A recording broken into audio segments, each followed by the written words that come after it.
Good evening, loves, and welcome to a taste of Lavina, Poetic, Empress, coming at you with a taste of Connie, Drummond. Oh my goodness, of Lady C Productions. Please forgive me. I got a little nervous because I tried to go live and I couldn't. Hello, Connie. How are you? Thank you for joining. I'll bring you in 1 second. Hello. Oh my goodness, you guys, you know what? Let me put on my glasses so I can actually see what's going on in the comments. Thank you, Black Phoenix, for joining. Hello, cousin Pam. How are you doing tonight? Okay, let me send my guest her invite. Wait a minute. Okay, there we go. Connie, I sent you. Hello, Hi. hello, hello, ladies and gentlemen. Welcome to a taste of Lavina, Poetic, Empress, coming at you with a taste of Connie Drummond of Lady C Productions, 7-time award winner, playwright, producer, director, and actress. Welcome to the show, sweetheart. How are you doing? I'm wonderful. Thank you so much for having me. Yes, yes, you are so welcome.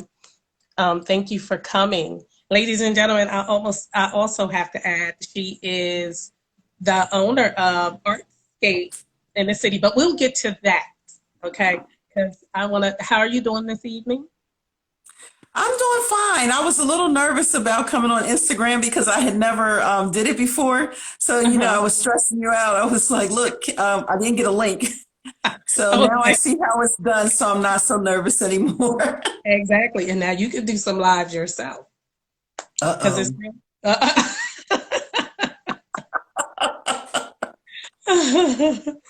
um, and I also didn't mention she's also a painter, but we'll get to that. My first question would be, you started writing at age 7. Wait a minute, age Yeah, 8. around And 8. Yeah.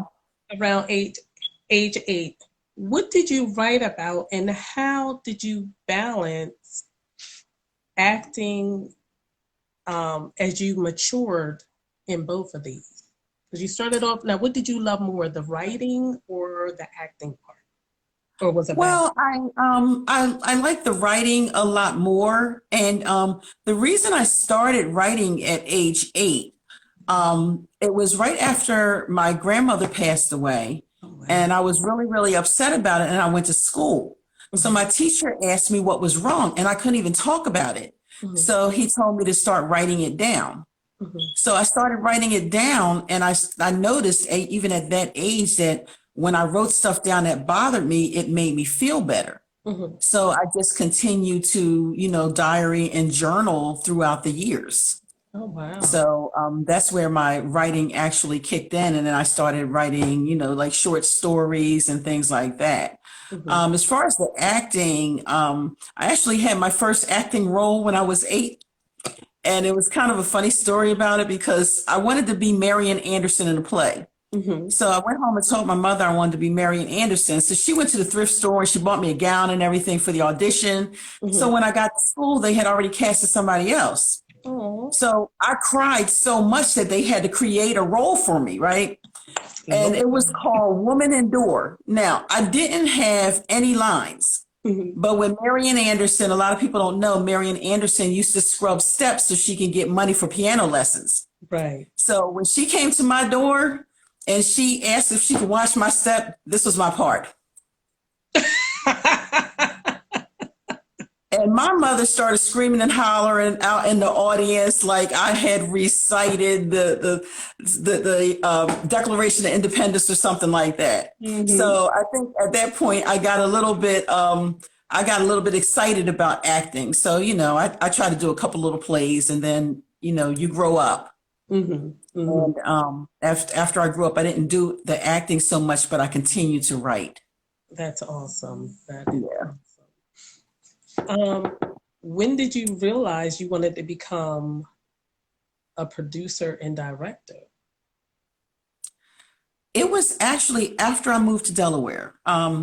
I had stopped writing for a long time and I got a divorce. So I decided I wanted to be somewhere, close enough to my hometown so I could still go see my mother, but far enough away to be able to breathe.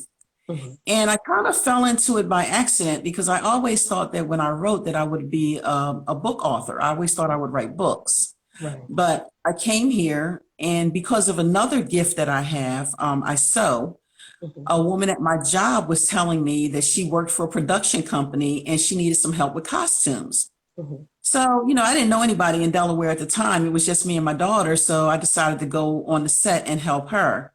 Well, that's And about a year in, I was on their board of directors. I was designing their set designs. I was doing their costumes and I was doing their marketing.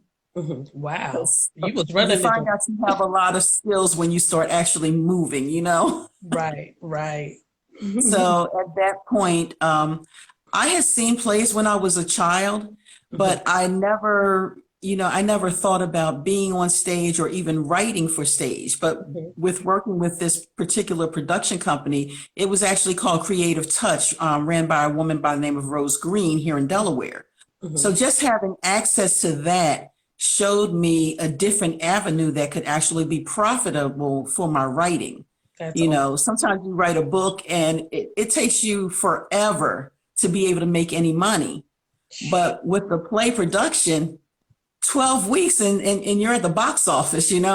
That's what's up. Yes. So, that's what kind of convinced me that I should write plays as opposed to books. Wow. Now, that was back in 2000, and I'm thinking around 2007 when I met her. Mhm, 2009, I started Lady C Productions. mhm. So, I've been kind of doing this thing ever since and just adding on little bits at a time. Okay, got you. My next question would be, actually, you touched on it a little bit, but I want you to. At one point, you said some personal issues. You said you were divorced. They caused you to Right. stop writing.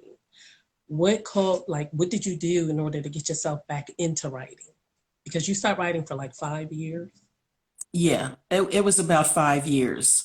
Um, well, once I got here in Delaware, because I had moved from Philadelphia to Delaware, and I got involved with the actors and at Creative Touch. Okay. And I started writing. I was like, this writing this play didn't seem so hard. After I started reading other people's scripts and everything, Mhm. to be honest, I was like, my stuff got to be better than this. So I was always a little cocky about my skills, right? Mhm. So I sat down and I wrote my first play. It was called North Philly Billies, actually based on the life of my mother. Oh wow. And I wrote it. It took 11 days to write it. I Mhm, had a girlfriend of mine look at it and read it and edit it for me. mhm. And 12 weeks later, it was on stage. Wow. And then shortly after that, I won my first Playwrights Award for North Philly Billies, and it was for promoting community activism through theater. Congratulations. So, of course, the first time out, if you win an award, you're never going to stop writing again. Exactly. Exactly. Congratulations. That is awesome. That is Thank you. yes, yes. Um, Now, when did you realize you needed or wanted your own black box theater and event venue? Okay. Well, what happened was I was doing productions and I was writing things, and I had this play that I wanted to do. Mhm, And this particular year, I couldn't find rehearsal space. I couldn't find a theater that was available. mhm, If a lot of people don't know, but a lot of the theaters here in town mhm. will only allow you to produce at their space if it has a proven track record. Like meaning it's been a bunch of places or it's been on Broadway. Wow. Well, most new playwrights don't have Broadway experience and they haven't taken it anywhere. Right, So that kind of cuts out an entire market. right. So I said, you know what? I'm tired of begging people for space. I'm Mhm, going to open my own space. So I've been looking for the space for quite some time. And of course, at that time, money was an issue. Mhm. So the funny thing about it, this is actually kind of funny. It was a blessing in disguise. I've been working at a job for 10 years. Mhm. I got fired and I took my severance package down and went to this building where I'm at now. And I put the down payment on this building. Wow. And I was a little bit worried about it. I said, well, you know what? I could use this money. I don't know what's going to happen in the next, 10 or 12 weeks. I have to save this money. And I was like, you know what? I've been tired. I'm tired of working in corporate America. I'm tired of losing jobs and wondering what to do. So I'm going to make a job for myself. So Awesome. that is what prompted me to take my severance package and go down there and give it to them people and open up Artscape. Wow. That is awesome. That is Yeah, awesome. so it was a good decision and a very good experience because I actually really had to step out on faith to do that. Exactly. Exactly. Now, please tell the audience, like with having Artscape, it's not Mhm. just a venue. It's equipped to for people to come in and perform with speakers and chairs, Right. tables, and Yeah, I mean, we do some of everything down there. It is primarily supposed to be for art, and that's what I opened it for. But once the community found the place, it just became so much more. So I've welcomed several different artists, and I've welcomed singers and poets and musicians, and everything under the sun we've had at Artscape, painting and just everything. And we are actually fully equipped. We have lights, we have sound, we have mics, and we even have levelers. If somebody wanted to come in and do a play that would be, small enough to fit a black box. right. I actually have some people of interest coming through to do some partnerships with me. That's And all. so, I'm getting slowly back to producing the plays that I love so much, and I can't wait. That's awesome. I'm glad to hear that. Now, please, those pieces behind you are those paintings that you have painted yourself? Actually, no, but I can show you my collection here. These are actually paintings and work from my favorite artists. Oh, I'm a painter, but I paint when I am, when I need to de-stress or I do, little workshops for kids and stuff. I mhm. don't think I have anything here well, actually, I got a few little abstract pieces from from my little fun stuff, but I'm going to show you some of the work that I've gotten from other artists, okay? So this wall right here, I'm going to move out here. Mhm. All of this work here belongs to an artist by the name of Jania Bradley. Mhm. And she's one of my favorite artists that was like one of the first artists that actually came to Artscape. Mhm. So I had this piece right here is gorgeous. Yes, I like that. Yeah, that's an original. Mhm. And when I first met her, she made this picture of Erica Badu for me. Okay. So that's that one. And then Demetrius Bullock, I call him my brother. Mhm. These are some of his pieces. Right. Right. He's an Uh, excellent artist also. Yeah, yeah. And this right here is actually my limited edition lithograph at say Ernie Barnes. Oh And wow. everybody knows it as the Good Times picture, Yes. the picture Yeah. from Good Times. And it's actually a lithograph. And a lot of people don't know the story behind that piece of work Mhm. where originally the original picture did not have Marvin Gaye in it. Oh wow. It did not have Marvin Gaye in it. Marvin Gaye wanted to use that picture for his album cover for I Want You. Mhm. And so Ernie Barnes painted Marvin Gaye into the picture, and that Wow. became the picture that we saw on Good Times. Okay. So this version is not the original version of that picture. This is the second one after Marvin Gaye wanted it for his album cover. That's awesome. So I also have some other things up here. I don't know if they're going to like X this out or whatever, but I got some more James McGlone stuff over here Mhm. And from years ago. So I yes. got that one, which is really Mhm. cool. Mm-hmm. That one. Mm-hmm. I'm just kind of showing you guys around my house. And this one right here, I love this one, right? Yes, that's beautiful. Yeah, so my paintings, a lot of my paintings, well, I do have like just some little abstract things that I do over Mm-hmm. here. I got one here that's kind of censored. Can I Mm-hmm. show it?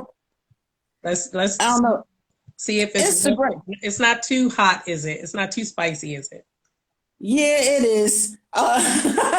Well, how about look, how about if And you give us then, a picture? Did I see some awards over there to the right? yes, you did. I'll show you that because I really don't know. Okay, so Yeah, this show one me. right here, trying to see if I can show it to you. So this is my Peach Award, and this Mhm. is my from the second annual Playwrights Ball, and that was the 19 that was in 2014 when I Mhm. won that Benevolent Playwright Award for my first play. Excellent. And this right here is when I had in 2006 we were Chapter of the Year, Tri-State Chapter, and this Mhm. was a leadership award. I Mhm. was belonged to a group called Urban Playwrights United. There was probably about 10,000 of us all over the country, Wow. and I Mhm. ran the Tri-State Chapter, which was Delaware, Philadelphia, well, Pennsylvania, Delaware, and New Jersey. Right. And this one here is my 2019 Ronnie Johnson Award for Theater.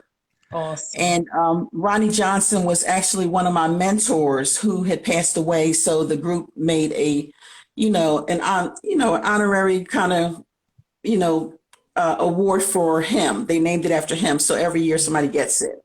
That's awesome. Let me see. So this one right here, this is called Passing the Torch, and this was actually a gift that one that was given to me by a group that I helped to start back at the time when I started my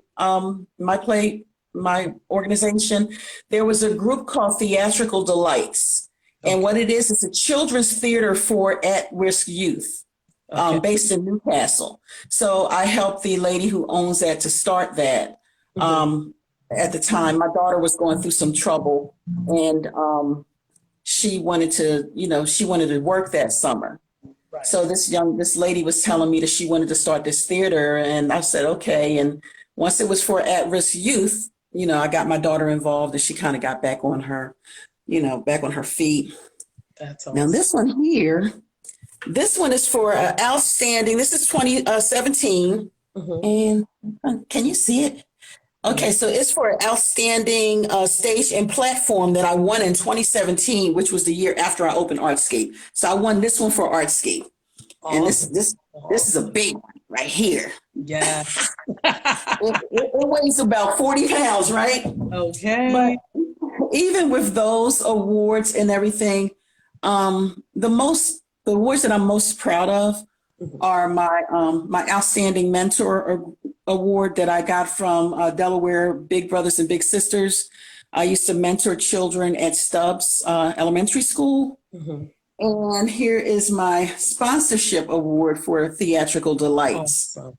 So Wow. those are the awards. The Playwright Awards are great because that's what I do. And but the other awards for mentoring and giving back to the community, those things are more than entertainment.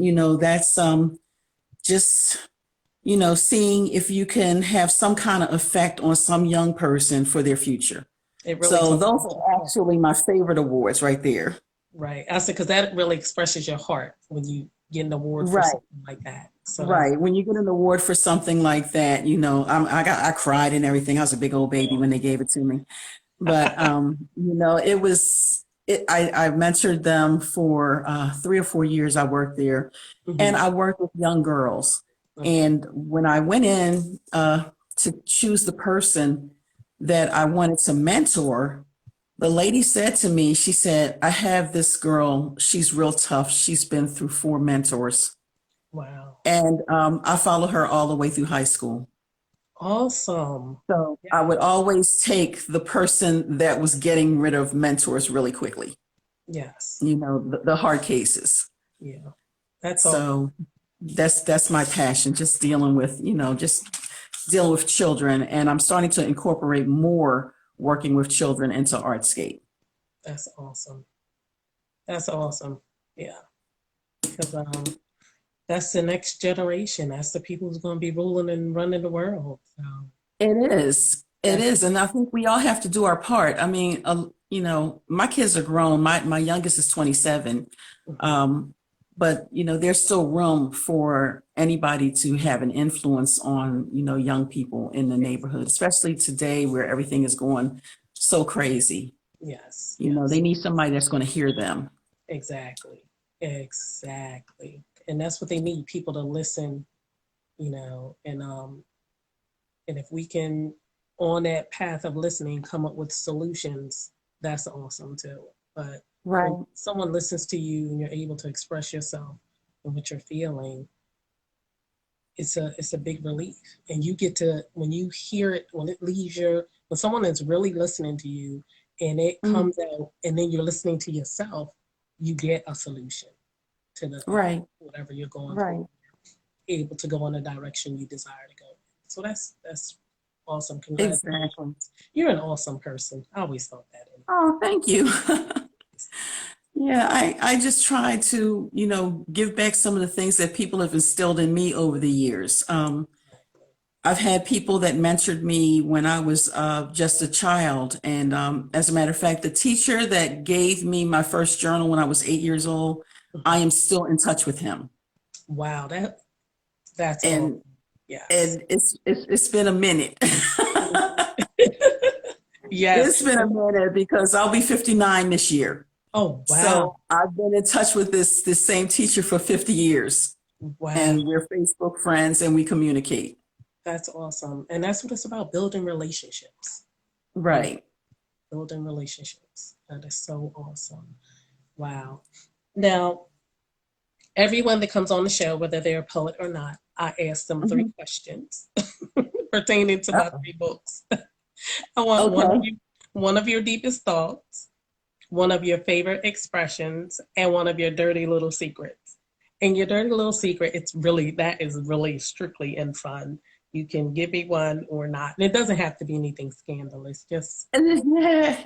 Um, okay, so you said my deepest thought? one of your deepest thoughts. One of my deepest thoughts. Wow. It doesn't have to be anything like just something that No. it's something that's deep to you that you think about, maybe like to change or see happen or um, Wow. It's funny because I think deeply a lot. And so, hmm. Okay, this is probably my deepest thought that I've had most commonly, the thing that I think most commonly. Sometimes when I'm sitting down and I talk to God, I ask him what made me so special that he could bless me this way. that's Because I have blessings, I just have so many blessings and so many things that I'm thankful and grateful for. that's awesome. And when you realize who he is, Mhm, you wonder what made you, I'm going to say it this way, what made me his favorite? mhm. That's how I feel. My relationship with God is very special to me. And I just feel like he's doing over and above um, what he should do Mhm, for me. And, I'm really grateful for it. And I see it like on a daily basis. Everybody has a hard time with some things. mhm, Sometimes it's just your turn to deal with it. mhm. But there's been times when after I've dealt with those hard times, the blessings just start to flow and flow and flow and flow until I don't remember the hard times anymore. That's awesome. Yeah, So that's probably my deep thought that's because I awesome. think about that all the time. Well, I like that thought because Um, that's a thought of gratefulness. That's an awesome yeah. thought. Yeah, I like So what's the next? The next question was, one of your favorite expressions. oh, carpe diem. Carpe diem, seize the day. Seize Every the day. day, every blessing, go out and get yours. It's an opportunity. At Yes. that opportunity, seize the day. I've seen so many people lose opportunities because they were afraid that it was too good to be true. Mhm. And I used to do that. And then I started jumping on all the things that I thought was too good to be true, and they were true. That's awesome. So you can only fail if you don't try. Exactly. So carpe diem is my favorite saying, my favorite expression. It's probably on my website and my Mhm. Yeah. bio. Yes, yes, yes. I like it. I like it. I said yes. Yes. I said that's her, and that's how we get where we want to be by Hmm. doing it. And you also said something else on Facebook that I loved. You said, um, you hear a lot of people say, "Well, I'm gonna wait for God to tell me to go and tell me to do." And you said, if Oh, yeah. you have the idea, God gave it to you, run with it. Don't Right. wait That, and say, that wait was your for God permission to. to do it. Yes, just go do it. I was like, oh Just, my God, yes, that's. yeah, because a lot of people, I think some people, they get the idea and then they're waiting for God to tell them to do it. But the thing is, I think that they're making a mistake by thinking that it's their idea to begin with. Mm-hmm. It Come was on. never their idea. It was something that he gave them. So when Yeah, you're sitting there and all of a sudden that idea pops in your head, that's God saying you can do it. You don't need to ask when. Just yeah, start. That was your permission. yes, yes, yes. I Yeah, like so that. that was your Yes. permission. Now, Yeah. the last question, your dirty little secret. My dirty little secret. Wait a minute. A dirty little secret. Okay, well, this is actually kind of well, actually, I wouldn't say it's a dirty little secret, but it is something that I've kind of been keeping under wraps for a while. Mm-hmm. Is that I am about to produce a play, Mm-hmm. and the play is called Good Dick.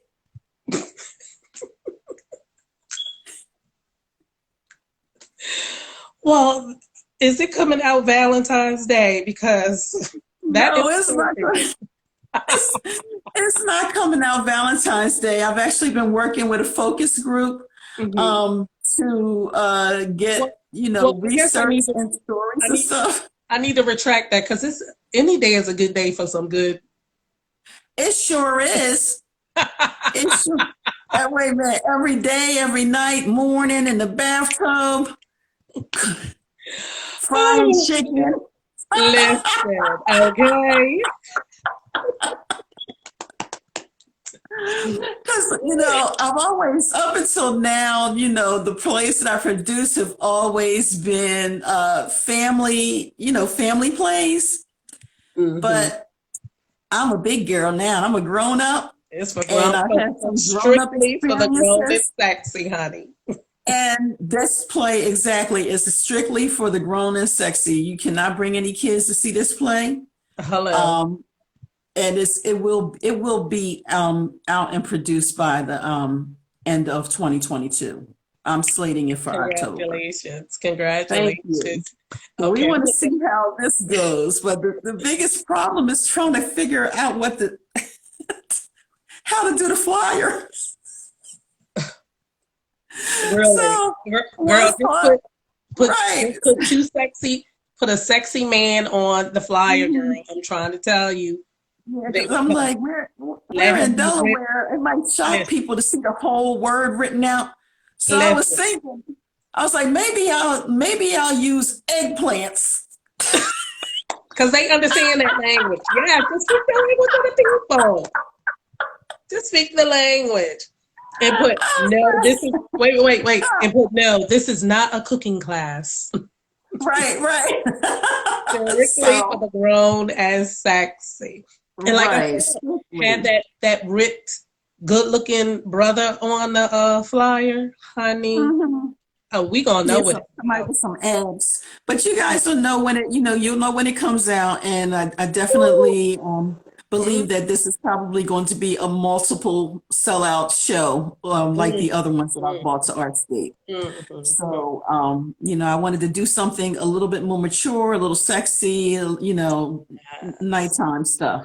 Yes. Yes. Yes. So that's kind of my secret. So now the cat's out the bag. I hope you got 2.5 million followers all over the country.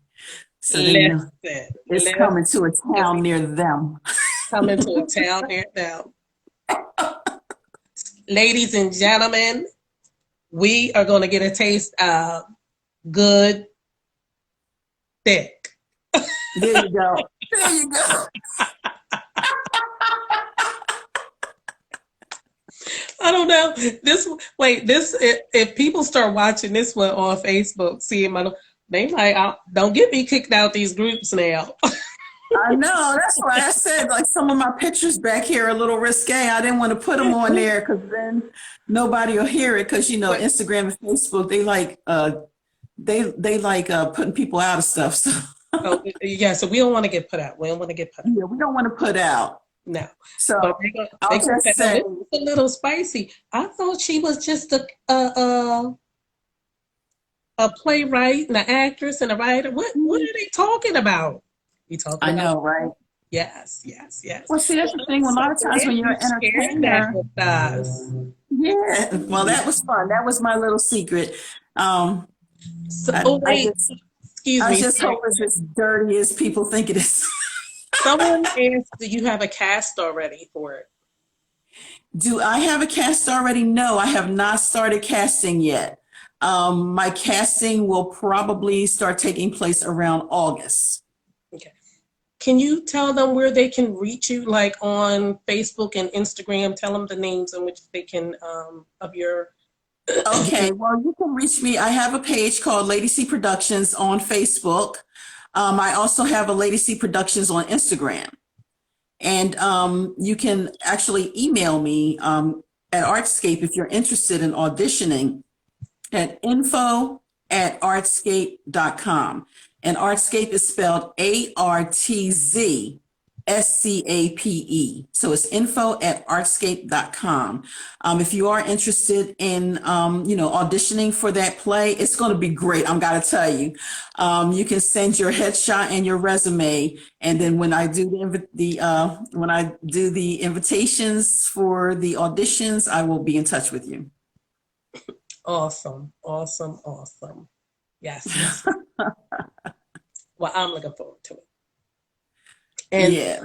Antoinette Capri is in the audience. Antoinette, save. Look, we're gonna save the date to go to Connie's play coming up in August. Yay! Yes, yes. So I will be, I can't wait. I've been working on it actually for about a year and a half. Mm-hmm. And then after I did it, I didn't like it. So I scrapped it and I started all over again. Okay. And I'm really, really loving the new content. Although some of the stuff that's in the old one, I can use that for other plays. But Okay. after I wrote it, it just didn't seem as relevant as I thought it would. So I just scrapped it and started over. That's awesome. And it's going to be very, very, it's going to be very, very, very, very adult, very risque. And I think the hardest part that I'm going to have is finding women with open enough minds to want to do it.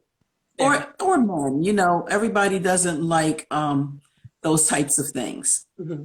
Well, I think that because Delaware is a conservative state. People pretty much. Yes. But I believe if you really push it, Philadelphia, New York, places like that, the people will come and audition and Right. whatnot. I think it. I think it. I think it would be good. This is probably the good time for it because Mm-hmm. with everybody wearing masks, you ain't got to worry about who see you going in.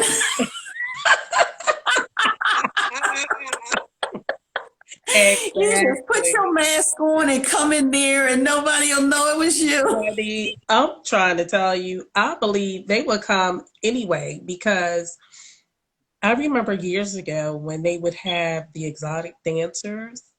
Uh-huh. Those women would pack those places out, and we did. There was no COVID, so there was It no was mask. no color. Honey, Okay, so they let me tell you. And then there's a poet, honey. He packs the houses. He's basically, I mean, he does all poetry, but honey, he is mhm. on fire and known for Okay. his erotic poetry. His name is the Silent Poet. He lives in Atlanta. He was on my show. Oh, girl, he turned it out. And let me tell you, somebody Okay. said, I think I got pregnant last night by the Silent Poet. Girl, we was in here screaming. Oh He man. is, oh my goodness, off the chain. Yes. Oh, He, so I guess the next time I go back to Atlanta, I may need to make it a point to find wherever he is so I can yeah, sit there and listen in the he, audience. even during the midst of COVID, he is still honey popping and bringing in the audience and Okay. all of that. So yes, definitely check him out. Oh, that's nice. The Yeah. silent poet. Okay. So yeah, there's nothing solid about the Silent Poet. Look. Okay. Well, it looks like we're in for some very adult adult contented plays and entertainment here. And Yes. actually, I think it would be a breath of fresh air. Yes. Yes. It would be a Because breath of fresh you air to know, see something that's Connie, unlimited, unbridled. yeah, I do erotic poetry because it's always been like a taboo. A taboo. Sex is very Hmm. enjoyable. Especially when Yeah. you're doing it with someone you Hmm. really like and all of that stuff. But it Right. is definitely to be enjoyed. So Yeah. um, I think that Absolutely. I mean, yeah. everybody's having it. I don't even know why they're afraid to come to the. How did we all get here if nobody Yeah. was having it? I'm like, yes, yes, Yeah. yes. And so this is where So all them little Christians came from. the stork did not bring them. Okay. There was no stork, no watermelon patch, Do you understand what I'm saying? You can eat drop that no seed if you cabbage want, patch. but you will not get pregnant from that seed. Right, right. Exactly. So I just, I just wanted to do some a little bit more adult things. It's like out here, it's like everybody's doing paint and sips, everybody wants to smoke hookahs, you Mhm. know. I just thought there's something like that, a little bit more erotic and exotic would Yes, just be something nice for, grown-ups. exactly. And a lot of time guys don't like to go to plays, but you could probably get your boyfriend to come to this one. Oh, honey, they gonna You know what I mean? come. They would the guys, I think the guys would accompany, the ladies to see the plays and Exactly. see something a little bit, a little bit different, or just to hear women actually talking about their greatest and best experiences. Yes, yes, Yeah. yes.